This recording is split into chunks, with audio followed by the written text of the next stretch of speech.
हैं और ऐसे राजनीतिक दल जो तीनों राजनीतिक दल 2024 के रण में अपनी अपनी सरकार बनाने का दावा करते हैं। जी हाँ, मैं मंच पर आमंत्रित करना चाहूंगी भारतीय जनता पार्टी से हरियाणा के शिक्षा मंत्री कंवरपाल गुर्जर को। सर प्लीज आप मंच पर आकर अपना स्थान लें। वहीं मैं आम आदमी पार्टी से आमंत्रित करना चाहूंगी दिल्ली से सांसद और हरियाणा प्रभारी सुशील गुप्ता जी का। वहीं मैं मंच पर आमंत्रित करना चाहूंगी कांग्रेस पार्टी से कांग्रेस के प्रदेशाध्यक्ष हरियाणा कांग्रेस प्रेसिडेंट उदय भान जी को।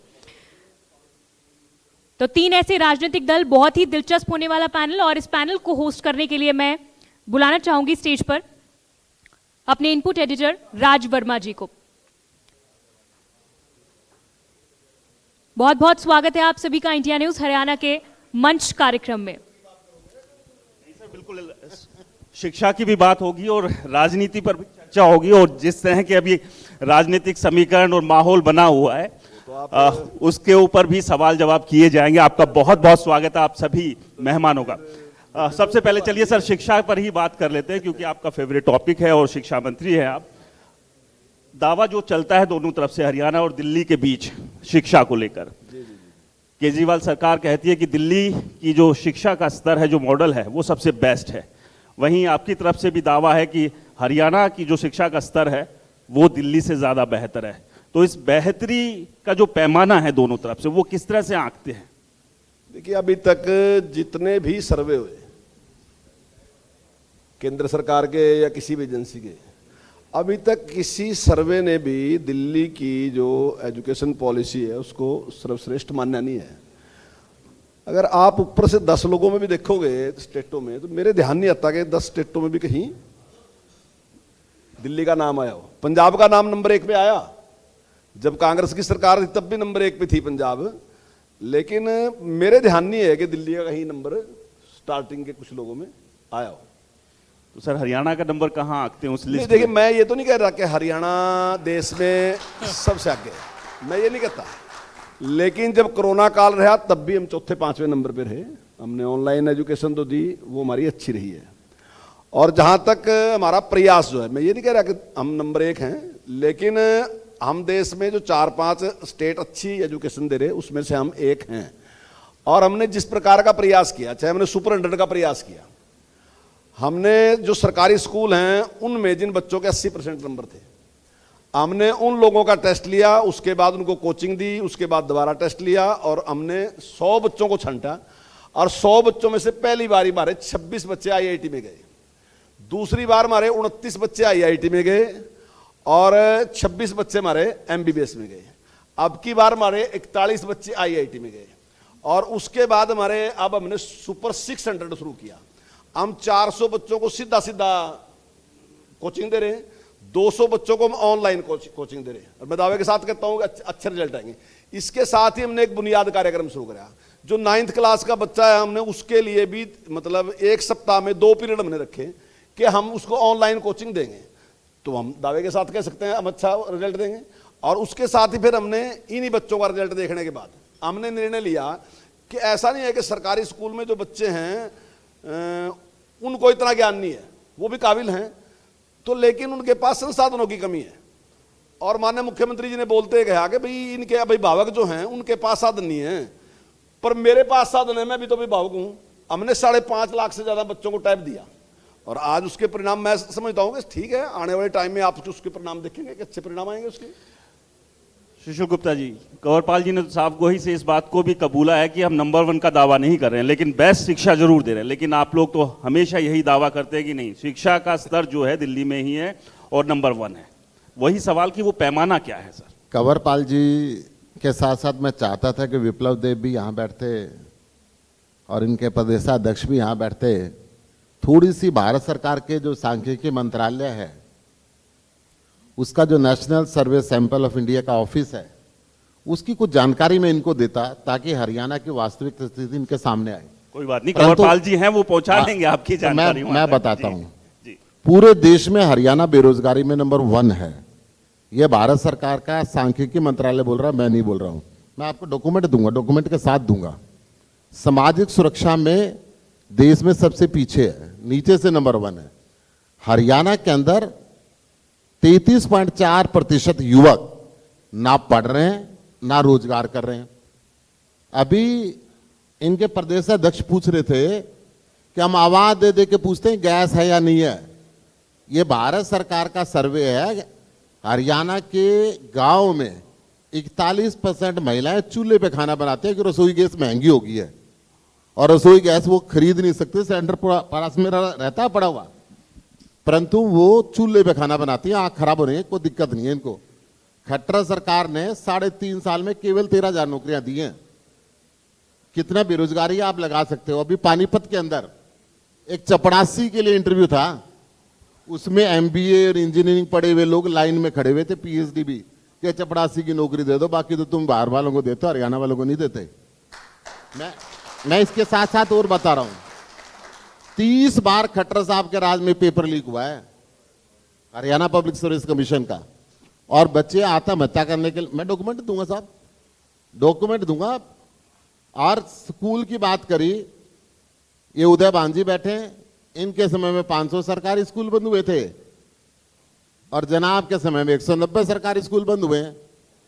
सरकारी स्कूलों को बंद उनमें किए जा रहे हैं। इनके में 458 सुनिए, मैं अपनी बात पूरी कर दूं। 458 स्कूल इनके कोई बात नहीं, 458 भी हुए होंगे, थोड़े से बाकी डाटा मेरे पास कम होगा। आंकड़े तो आगे पीछे हो रहे हैं गुप्ता जी। हाँ, हाँ। लेकिन क्या इसके साथ-साथ दिल्ली के आंकड़े भी लेकर आए हैं क्या? पूरे लेके आया हूं, तो थोड़ा सा वो भी बता वो भी दीजिए, उससे भी बताऊंगा। कुछ सीखेंगे अभी शायद। हरियाणा वाले तो सुन लो जी आज तो हरियाणा में बैठे हैं। जी मैं कह रहा हूं कि हरियाणा में किसान की आय दुगनी करने की बात करी थी, आय तो नहीं बढ़ी, कर्ज बढ़ गया।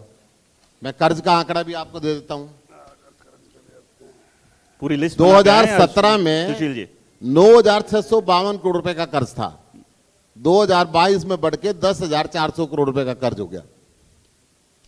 एक बात और बताता हूं, NCRB रिपोर्ट के अनुसार हरियाणा में टूटी सड़कों के कारण हर वर्ष 10,000 एक्सीडेंट होते हैं और इनकी स्वास्थ्य सुविधाएं ठीक ना होने के कारण 5,000 लोग मृत्यु को प्राप्त हो जाते हैं, और जिसमें से 9% जिसको ग्लोबल सिटी कहते हैं ना, गुड़गांव, वहां के लोग मरते हैं। इनकी ये स्थिति है। 30 परीक्षाओं में इनके पेपर लीक हुए। अब शिक्षा मंत्री जी से संबंधित बात आ गई। 9% गांव में टूटी से पानी नहीं मिलता पीने के लिए स्कूलों के अंदर। 28% स्कूलों में इस्तेमाल लायक टॉयलेट नहीं है। टॉयलेट तो है, इस्तेमाल लायक टॉयलेट नहीं है। 17% सरकारी स्कूलों के अंदर लाइब्रेरी नहीं है हरियाणा के अंदर। 48% सरकारी स्कूलों में फिजिकल एजुकेशन टीचर नहीं है जनाब शिक्षा मंत्री जी। और 74.8% स्कूलों के अंदर छोटे बच्चों के पढ़ने के लिए कंप्यूटर नहीं है, जिसको आप ये बता रहे हो। बिजली के कनेक्शन तक नहीं है कुछ स्कूलों के अंदर। सुशील जी लंबी लिस्ट है, कुछ जवाब ले लेते हैं, क्योंकि साथ साथ आपके जो मेरे ख्याल प्रश्न पत्र जो है उसके सवाल भी तैयार कर रहे हैं। बेटर रहेगा 2 मिनट और दे दो। आपके पास है, सारा ही समय देंगे, अच्छा, लेकिन ठीक। कुछ सवालों के जवाब तो ले लें सर। देखिए, आपने इसमें से जिस आरोप का जी, कहोगे, कंवरपाल मैं डॉक्यूमेंट दूंगा। काफी लंबी चौड़ी लिस्ट लेकर आए हैं सुशील गुप्ता जी। देखिए, अभी इन्होंने स्वास्थ्य सेवाओं की बात की कि इनके यहाँ बहुत ही अच्छी स्वास्थ्य सेवाएं हैं, मोहल्ला क्लिनिक है। देखिए, मेरा पता तब चलेगा जब मैं कहीं एकदम विपत्ति में हूँगा ना। मैं एक अच्छा ड्राइवर हूँ, लेकिन अचानक मेरे साथ सामने गाड़ी आएगी, तब मेरा पता चला मैं अच्छा ड्राइवर हूँ कि नहीं हूँ। मैं चल रहा ठीक है, लेकिन अभी कोरोना आया था, हरियाणा का एक हॉस्पिटल, पूरे हरियाणा के सारे 22 के 22 जिलों में CMO को फोन करो और पूछो दिल्ली के कितने पेशेंट थे। मैं बताता हूँ। पूछो, जवाब कितने दिल्ली के ले लेते पेशेंट हैं थे। सुशील जी। आप किसी में, आप अगर सिरसा में भी पूछोगे ना, तो सिरसा के हॉस्पिटल में भी दिल्ली का पेशेंट था। तो लोग तो पहले दिल्ली इलाज करने के लिए जाते थे और अब दिल्ली से इलाज करवाने के लिए अरे हरियाणा में। तो इनकी स्वास्थ्य सेवाओं को पता कर लो। दूसरी बात यह है, देखो आंकड़ा देख लो, जब हमारे से पहली सरकार थी OPD क्या थी, अभी आप फोन करो OPD कितनी थी। अगर हमारी OPD 2 गुना ज्यादा हो तो तुम हमें पास कर दियो, अगर 2 गुना से 1% भी कम हो तो हमें फेल कर दियो बिल्कुल, कि हम फेल हैं, हम अच्छी वो दे नहीं सके। दूसरी बात, एक कर्ज की बात करें कि हमने कर्ज बढ़ गया, किसान का कर्ज बढ़ गया। किसान के लिए जो हमने किया, कोई एक उदाहरण बता दो। हम कोऑपरेटिव का लोन किसान को 0% पे दे रहे हैं, हम 1 पैसा नहीं लेते। आप 50,000 ले दो, 50,000 दे दो, 1 लाख ले दो, 1 लाख दे दो, 2 लाख ले दो, 2 लाख दे दो। उसके बाद हमने क्या किया, हम फ्री नहीं देते कुछ भी, हम सिस्टम को ठीक करा।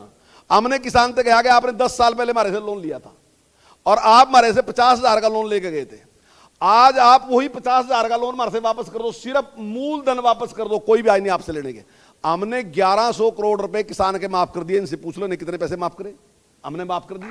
मैं तो जहां बात किसान पूरी की बात करें। ये करे, दूसरी बात ये करे स्कूल छोड़ कर दे रहे, कहीं से वो आंकड़ा मंगाओ कौन सा स्कूल छोड़ कर दे। पूरे देश में सबसे कम स्कूल छोड़ने वाले हमारे लोग हैं। पहली से 5वीं तक कोई नहीं है, 5वीं से 8वीं तक जीरो है। हाँ 9वीं से लेके जो 12वीं तक है, कुछ बच्चे जैसे IITI में चले जाएं, दूसरी में चले जाएं, तो वो हमारी दर जो है वो 4% है, उसकी बारी 4% है। बाकी हमारा कोई बच्चा स्कूल छोड़ के जाए नहीं रहा। जो बात इन्होंने बात कही, स्कूल बंद होने की बात कही, बिल्कुल स्कूल बंद हमने करे। हमने कहा जहां 25 से भी कम बच्चे हैं हम स्कूल को बंद करेंगे। हमने स्कूल बंद करे। 66 स्कूल ऐसे हैं जिन्होंने अपने बच्चे पूरे कर दिए, उन्होंने दोबारा फिर खोल दिए। और आगे जो उनसे बच्चे हमारे 70-72 स्कूल रहे, वो अपने बच्चे पूरे कर देंगे, खोल देंगे हम स्कूल ने। हमने कहा तो हम स्कूल नहीं खोलते, हम स्कूल खोलने तैयार हैं, लेकिन उस प्रकार का स्थिति तो हमने कोई स्कूल बंद नहीं किया जो इनकी बातें हैं। दूसरा टॉयलेट की बात इन्होंने कही, ये कह रहे टॉयलेट नहीं, वैसे तो पहली बात तो है नहीं कहीं इस प्रकार की स्थिति के टॉयलेट नहीं है। लेकिन अभी हमने 7 चीजों के लिए सीधा सीधा SMC को हम पैसा दे रहे।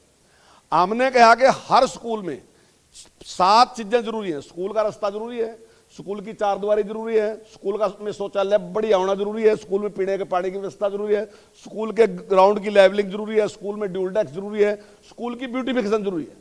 ऐसा नहीं हम 14,500 स्कूल चले रहे, 14,500 में किसी की ब्यूटिफिकेशन भी खराब होगी, किसी में पीने का पानी भी खराब होगा, किसी का शौचालय भी खराब होगा, हो सका किसी की 4 दीवारी भी नहीं हो। लेकिन हमने कहा कि सीधा सीधा SMC इस काम को करेगी। हम 25 लाख रुपए सीधे SMC को दे रहे कि वो सीधा पैसा खर्च करके उसको ठीक करेगी। अभी तक हम 27 ब्लॉक में काम कर रहे हैं। इस साल में आने वाले टाइम में हम सारे के सारे स्कूलों में काम कर रहे हैं कि कहीं भी एक प्रकार भी। अभी ये भी बता देंगे ने कहां इस प्रकार का करें। एक सवाल मैं उदय भान जी से भी ले लेता हूं, क्योंकि वो भी पैनल में है सोच रहा और था अपनी बात रखना चाहेंगे। स्कूल की बात हो रही है सर, और स्कूल के जो पाठ्यक्रम, उससे जो स्टूडेंट पढ़ता है आगे बढ़ता है, लेकिन जो कांग्रेस का जो अपना स्कूल है, वहां क्या जो एजुकेशन का स्तर घटा है या पाठ्यक्रम अपग्रेड नहीं हुआ? क्योंकि जिस तरह की स्थिति बनी हुई है, जो एकता दिखनी चाहिए वो दिख नहीं रही है, और आपके लिए सबसे उसके बड़ी बारे में मुश्किल तो यही है। बाद में बात कर लेते हैं। जी, पहले जी। इनके सवालों का जो सर, बात आई है, बिल्कुल सर, जो इतना जो शिक्षा का स्तर, जो दयनीय हालत आज हरियाणा के अंदर है, वो कभी भी नहीं रही। स्कूल में कहीं जहाँ इंफ्रास्ट्रक्चर नहीं है, जहाँ पर स्कूलों में ज़रूरत थी कमरों की, फर्नीचर की, कहीं लाइब्रेरी की, कोई लेबोरेटरी की, टीचर्स की, कहीं नहीं है। आज भी हरियाणा प्रदेश में 30,000 पद सरकार ये टीचर्स के खाली पड़े हैं। 498 स्कूल इनके समय में बंद हुए हैं। इस 8 साल में 498 स्कूल बंद हुए हैं, और पूरी तरह से शिक्षण व्यवस्था तहस नहस हो गई। जिन पैमाने की बात कर रहे हैं, इंटीरियर में एक भी स्कूल में किसी तरह का वो नहीं है। और क्या कारण है कि जो स्कूलों में नहीं आते, सरकारी स्कूलों में, उन स्कूलों में इस प्रदेश का गरीब, दलित, पीड़ित, शोषित, उपेक्षित, सर्वहारा वर्ग के वो व्यक्ति अपने बच्चों को सरकारी स्कूल में दाखिल कराते हैं, जो प्राइवेट स्कूलों में पढ़ाने की अपने बच्चों को क्षमता नहीं रखते हैं। और इसलिए उनके तरफ ध्यान नहीं दिया जाता कि भाई ये तो गरीब ऐसे ही अपने चलते रहेंगे। उनकी तरफ पढ़ाई का बिल्कुल भी स्टैंडर्ड बिल्कुल खत्म हो गया है। जो कुछ एक स्कूल इन्होंने चिन्हित किए हैं, जिनकी बात कर रहे हैं कि कुछ स्कूलों में वो दे दी जाए, लेकिन आम तौर से पूरी तरह से सारे स्कूलों में कहीं भी चले जाएं, कहीं भी स्कूलों में किसी भी सब्जेक्ट के टीचर पूरे नहीं है। और कॉलेज की बात कराएं, होडल में कॉलेज है, 28 पोस्ट हैं, लेक्चरर की 24 खाली हैं, 24 खाली हैं। ये हालत है, ये हालत है शिक्षा की। शिक्षा का स्तर इन्होंने बिल्कुल नीचे गिरा करके रख दिया। यानी कि आप ये कहना चाह रहे हैं कि प्राइवेट इंस्टीट्यूशंस को बढ़ावा देने की प्राइवेट इंस्टीट्यूशन को ही बढ़ावा दिया जा रहा जी। है। और ये संस्कृति स्कूलों में जिनकी बात कर रहे हैं ना उनको, और दूसरे जो प्राइवेट स्कूलों में पढ़ाने को, वो भी बंद कर दिया। जो 134 के तहत जो बच्चे जो दाखिला लेते थे स्कूलों में, वो भी इन्होंने बंद कर दिया। और उन संस्कृति स्कूलों में उनमें पढ़ने के लिए उल्टे बच्चों से ये 550 रुपए की फीस मांगते हैं, और प्राइवेट में जाए तो 1100 रुपए अपने पल्ले से देते हैं। देंगे तो काफी जो गंभीर आरोप लगा दोहरा है कंवरपाल जी। जवाब ले लेते हैं, जवाब ले लेते हैं, दोहरा है, जवाब ले लेते हैं। सारा मैं आऊंगा, एक जवाब ले लेते हैं, उसके बाद अभी उसके एक बाद ही और बात भी बहुत हुई है, सारे सारी मुद्दे हैं, बात उन पर हुई। चर्चा करेंगे। कई कई सारी बात चर्चा करने की तो बहुत है। जी जी अभी मैं तो बोल दूंगा ना एक शिक्षा ही शुरू हुआ है। पहले बिल्कुल सर। कंवरपाल जी ने कुछ और भी मुद्दे उठाए थे और इनके विषय में अभी- थोड़ा सा नहीं जवाब बिल्कुल बता दें। बिल्कुल मैं वो आपसे अभी जवाब जो दूंगा। एक गुप्ता बार जी ने जो मुद्दे उठाए थे कंवरपाल जी उन के पर मैं सवालों भी का कहना जवाब ले चाहूंगा। लेते वही उदय भान जवाब, जी वही उदय जवाब भान है। जी उदय भान जी जी जो जी कंवरपाल जी। अभी देख एक मिनट, मुझे भी तो उदय कई भान जी। चीजों पे बात हुई सर है। जवाब चर्चा हुई है। जवाब ले लेते हैं सर, जवाब ले लेते हैं। देखिए अभी आदरणीय उदय भान जी ने कहा कि हमने 498 स्कूल बंद कर दिए। अब यह तो कांग्रेस की समझ में नहीं रही बात, ये नहीं पता। हमने स्कूल मर्ज किए। स्कूल बंद करना और स्कूल मर्ज करना जमीन आसमान का फर्क है। क्या था पहले के जो 5वीं का मर्ज हेड करने की टीचर- नौबत तो सुन लो, तभी आई सुनो, है ना, सुनो, एक जब मिनट, आप उनको- उदय भान जी एक मिनट मेरी बात सुन लो। मैं- सुन लेते मेरी हैं सर, सुन सुन लो, लेते हैं। मर्ज क्या है, सुन लो मर्ज ना, करना मर्ज क्या बोलो। है। एक स्कूल है 5वीं का एक हेड टीचर है वहां, 8वीं का भी स्कूल है, 8वीं का भी हेड टीचर है, उसके बाद 12वीं का भी है, 12वीं का भी प्रिंसिपल है। हमने क्या किया कि हमने एक हेड बना दिया। अगर 10वीं तक का है तो जो हेडमास्टर है वो एक हेडमास्टर ही होगा, 5वीं का या 8वीं का कोई अलग से हेड नहीं होगा। अगर स्कूल +2 है तो जो प्रिंसिपल है वही स्कूल का हेड होगा। तो संख्या एक गिनी गई, वो पहले जो संख्या 3 या 4 गिनी जा रही थी वो एक गिनी गई। उसको उदय भान जी कह रहे कि हमने स्कूल को बंद कर दिया। दूसरी बात ये कह रहे कि हमने एक बड़ी भारी गलत काम क्या किया कि गरीब बच्चे पढ़ते हैं। बिल्कुल सही बात है कि सरकारी स्कूल में गरीब बच्चे पढ़ते हैं और हमने शिक्षा का सत्यानाश कर दिया। तो इसलिए क्योंकि हम गरीब के खिलाफ हैं। तो सुनो सुनो सुनो आप, हाँ, हम गरीब के खिलाफ हैं। गरीब के तो खिलाफ हैं। वही पूंजीपति हाँ में नहीं बता रहे। IIT में किसने भेजा गरीब का बच्चा? हमने भेजा। MBBS में किसने भेजा? हमने भेजा। कंप्यूटर किसने दिया? लैपटॉप ना टैब किसने दिया? हमने दिया। पूरे देश में मैं तो ये भी कह सकता हूं पूरी दुनिया में सबसे ज्यादा टैब हमने दिया। हमने दिया गरीब के बच्चे को टैब। ये कह रहे कि हम गरीब के खिलाफ है। तो ये जिस प्रकार की बातें करने लग रहे, इस बात में कोई सत्यता इनकी बात में नहीं है। शिक्षा के बाद कंवरपाल सुशील जी जी, ने- शिक्षा के बाद ना SYL का अभी मुद्दा भी बड़ा टीचर जो गंभीर है। खाली पड़े हैं, हरियाणा के एक इसका मिनट तो जवाब दे दो। हरियाणा के उससे। एक मिनट इन्होंने टीचर की बात की, बिल्कुल सही बात है इनकी। वाकई टीचर कम है, ऐसा नहीं है कि टीचर हमारे टाइम में। वैसे साइंस रूम कहा खत्म हो गए। अब ऐसा तो है नहीं कि जो साइंस रूम ये बना के गए थे हम कहीं उन्हें लापता कर दिए। तो इनसे पूछ लो, बड़े लंबे टाइम तक राज रहा साइंस रूम। तो कोई ऐसा नहीं है कि आज बना कल खत्म हो जाएगा। अगर एक बार बन गया तो 30-40 साल तो चलेगा साइंस रूम। अब जो ये बात पूछ रहे, लेकिन इन्होंने पूछा कि उसमें टीचर सुविधाएं देखो, तो दोगे, टीचर तभी तो चलेगा। टीचर की जो बात करे, बंद कर हमने दियो जो तो TGT सारे। है, हमने TGT की एडवर्टाइज कर दी। 7471 TGT जो है मई मास तक रख लेंगे और इसमें अप्रैल में उनके सबके टेस्ट डिक्लेयर होंगे। दूसरी बात है PGT की 4476 की हमने एडवर्टाइज कर दी, लेकिन इसकी थोड़ी भर्ती थोड़ा सा और लेट हो सकती है। इस मतलब अप्रैल से भी आगे जा सकती ना, मई तक जा सकती है। ये हो दूसरी जाएंगे, बात, फिर पर्चे HK लीक हो जाएंगे। एक मिनट HKRN पर्चे के हैं। लीक हो जाएंगे। देखो HKRN के हैं, हमने उसके लिए भी 32 बार पर्चे लीक हुए। 9608 के लिए लिख दिया, 30 बार बता। जिनमें से 1264 की भर्ती होगी। लेकिन हम करने लग रहे, तो जल्दी ये सारी भर्ती भी हो जाएगी। इसमें शिक्षा मंत्री जी चुनावी- बैठे हैं। चुनावी मैं साल- शिक्षा- एक SYL का मुद्दा भी पहले अहम है। शिक्षा पे शिक्षा में चुनावी- दो बात कर लें। कंवरपाल जी ने कहा पिछली बार भी 2 महीने पहले मेरे साथ आए थे, इन्होंने मंजूर किया था कि 10 स्कूल में से एक में साइंस खोलेंगे, बाकी बच्चों में हमारे पास साइंस का प्रबंध हाँ, बिल्कुल कहा है था, नहीं। आज भी ये मंजूर कर रहे हैं।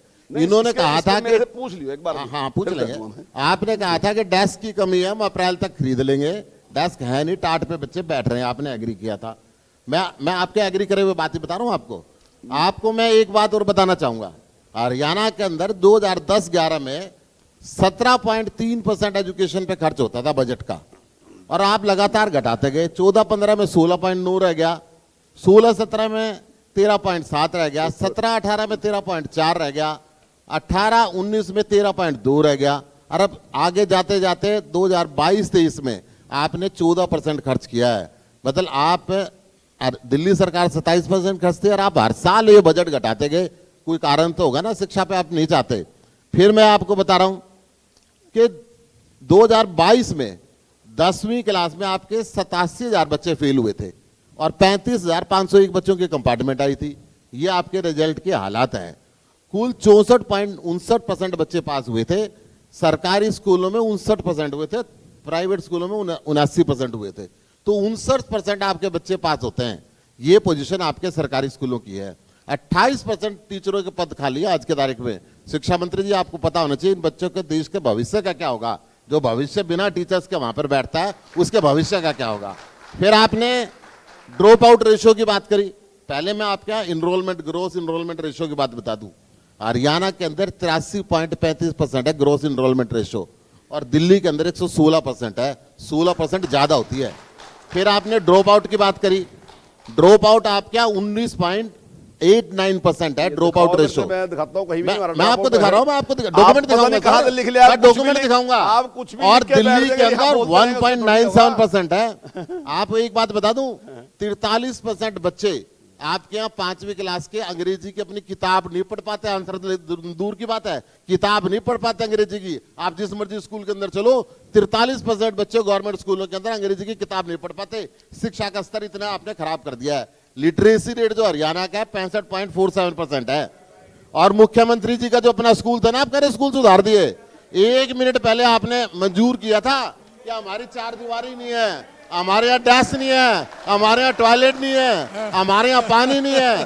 खुद शिक्षा मंत्री जी ने मंजूर किया है यहाँ पे, और वो पीटीए कराएगी, स्कूल की कमेटी कराएगी। अरे भाई साहब, स्कूल की कमेटी टॉयलेट बनाएगी, पानी स्कूल की कमेटी का काम है, वहां पे शिक्षक गुप्ता जी ठीक हो, कुछ तो आंकड़े वो काम कराएं। आंकड़े जवाहर जी बताना चाह रहे हैं, कुछ गूगल उन्होंने नहीं किया। नहीं, जवाहर जी को भी बुला लेंगे, चिंता ना करो। आप देखो, जब गवर्नपाल जी, शिक्षा मंत्री गवर्नपाल जी, जवाब, मैं बताऊंगा जी, जब शिक्षा गवर्नपाल जी, मंत्री जवाब गवर्नपाल नहीं जी दे देंगे। पाएंगे तो इनके सहायकों को बुला लेंगे हम। गवर्नपाल जी मैं आपको ही बता रहा हूँ जी, नहीं नहीं, एक बात और बता रहा हूँ मैं, आपको जवाहर एक बार दो ही जी, बिठाने ये चाहिए सारे ना। आंकड़े हैं मेरे पास, मोबाइल के व्हाट्सएप फैक्ट्री की बात सरकार कर के रहा हूँ। RTI के सारे आंकड़े दूंगा आपको यहाँ पे। दिल्ली ये सरकार के देखिए, RTI के आंकड़े, ये तो आप न्यूज सभी पेपर है। हरियाणा की बात कर रहे हो दिल्ली ना? सरकार जवाहर के जी, RTI के जवाहर जी आंकड़े। शिक्षा मंत्री मुझे बैठे, दो। उनको जवाब ये देने देते करो ना हैं। बात नहीं। गवर्नपाल जी, ये तरीका नहीं है, उधर से नहीं बोलेगा कोई, ठीक है बात उधर से नहीं बोलेगा कोई। प्लीज, ये तरीका नहीं है। शिक्षा मंत्री बैठे हैं यहाँ पर, शिक्षा मंत्री बैठे हैं यहाँ पर, वो जवाब देंगे। अभी अभी ताजा बिठाने चाहिए। गवर्नपाल जी। अभी ताजा विधानसभा में बजट पेश हुआ है। सर जवाब तो मैं देने सर, दीजिए। अरे सर 1 मिनट के लिए सुन तो लो। सारा समय आंकड़े जवाब तो बताने, उन इकट्ठा ही दे आंकड़ों का देंगे। जवाब भी ले लेते हैं 1 मिनट सर। के लिए सुन तो लो। जी, सुनो, जी, जी। अभी बजट पेश हुआ था,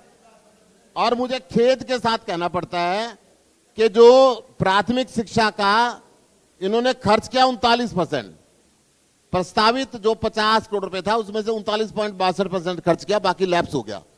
और माध्यमिक शिक्षा का 45.98% बजट खर्च किया, बाकी लैप्स हो गया। ये स्कूल की दीवार नहीं बनवाना चाहते, टॉयलेट नहीं देना चाहते, पानी नहीं देना चाहते, शिक्षक नहीं देना चाहते, डेस्क नहीं देना चाहते, बजट लैप्स हो जाए कोई बात नहीं, कंवरपाल जी, पैसे बचने चाहिए। देखिए, अब ये आंकड़े कहीं से भी लेके आएंगे, कुछ भी इन्होंने कह दिया। अब ये कह रहे कि भी एसएमसी को आपने काम सौंप दिया, गलत कर दिया। एसएमसी को काम सौंप दिया, हमने उसको जिम्मेदार बना दिया। एसएमसी को गांव की एक कमेटी है, हमने उससे कहा कि हम पैसे दे रहे, टेंडर आप करोगे, काम की देख रेख आप। आप इसमें क्या है? प्रैक्टिकल रूप एक से स्कूल को 25 लाख रुपए दे रहे हो। एक मिनट, आप बताओ उसमें एसएमसी के जुम्मे कौन सी हमने मुश्किल काम लगा दिया? गांव की कमेटी है, वो ज्यादा अच्छा व्यवस्थित काम करेगी, हमने ज्यादा अच्छा कर दिया। इन वाले टाइम में था जो 15,000 का कमरा 25 लाख ना 15 लाख का कमरा 25 लाख में बन गया, तो हम उसने बंद करना चाह रहे ना, हम कह रहे एसएमसी अपने आप काम कर लेगी।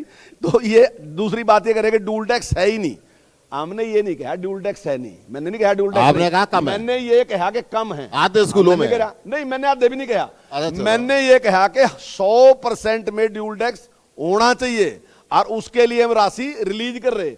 वो मैंने कहा कि सारे के सारे स्कूलों में 7 सर, चीजें 75 साल के होनी बाद चाहिए। टाट पे लोग दूसरी बता रहे बात, हो। हम मैं कह रहा टाट पे नहीं बैठे टाट पे, वही कह रहा मैं हूं नहीं मैं कोई भी। इतराज कर रहा आपकी इस बात पे कि टाट पे नहीं है बच्चे, मैं नहीं कह रहा, मैं कह रहा हम ड्यूल टैक्स देने का हम कर रहे।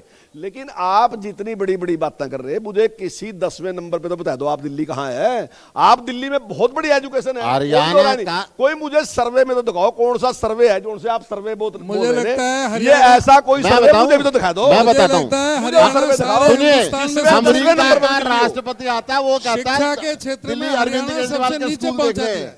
4 लाख बच्चे प्राइवेट स्कूल छोड़ छोड़ के सरकारियों में दाखिल हो गए कि सरकारी अच्छे हो गए हैं हमारे दिल्ली भी के है, अंदर। तो अभी नहीं, अभी मेरे पास और यहाँ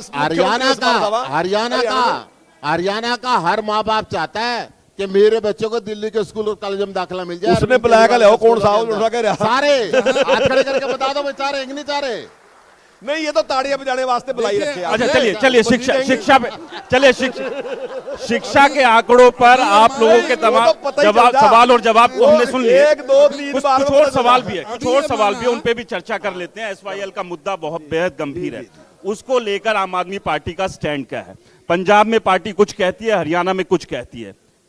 देखिए, तो हरियाणा के लिए कब मिलेगा SYL का पानी? अब तो के पंजाब में अंदर- सरकार है। आप हरियाणा के अंदर किसान की हालत बेहतर हो, हरियाणा, पंजाब, राजस्थान, गुजरात, महाराष्ट्र, दिल्ली, हिमाचल, हर व्यक्ति को पानी मिले।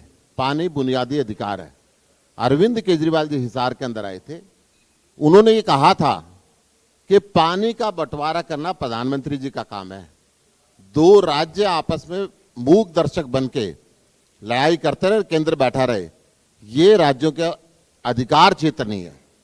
अब सुप्रीम कोर्ट ने भी वही निर्णय दिया जो अरविंद केजरीवाल जी ने कहा था, कि सुप्रीम कोर्ट ने कहा कि केंद्र सरकार मूक दर्शक बन के बैठी रहे और ये सोचे राज्य लड़ते रहे, इससे काम नहीं चलने वाला। प्रधानमंत्री को इसके अंदर बैठ के निर्णय कराना पड़ेगा। प्रधानमंत्री बताए कि पानी कहां जाना चाहिए। ये 75 साल से और समय का हरियाणा, अभाव है। पंजाब मैं उदयभान जी से और आपके कंवरपाल जवाब जी से भी इस पे आपने- जवाब ले लेता हूं। आपने जो सवाल पूछा जी। वो तो पूरा आंसर ले लो जी। हरियाणा अलग हुए 50 साल से ऊपर हो गए। हरियाणा पंजाब अलग होते हैं। इनकी सरकार दोनों राज्यों में रही, उनकी सरकार दोनों राज्यों में रही, आज तक फैसला नहीं कर पाए। चलिए ना- छोटे से उसमें आप आपने करा इसका दो। जवाब कंवरपाल जी, बहुत छोटे में, और भी मेहमान है, समय का मेरे पास अभाव है, प्लीज। SYL के मामले में वैसे चल रहा तो ये शुरू से 1958 में भारत सरकार ने पाकिस्तान सरकार से खरीदा था और उसमें समझौता हुआ था ये हरियाणा का जो हिस्सा है, जो हरियाणा बना है पंजाब में से, उसके जो सूखे खेत हैं, जो दक्षिण हरियाणा विशेषकर, उसमें पानी पहुंचाने के लिए ये समझौता हुआ था। कई बार इसमें बहुत ज़्यादा हुए, इंदिरा जी ने उसकी आधारशिला रखी, लेकिन मैं आगे उस पर बात पाना चाहता हूँ, उस लंबी बात हो जाएगी।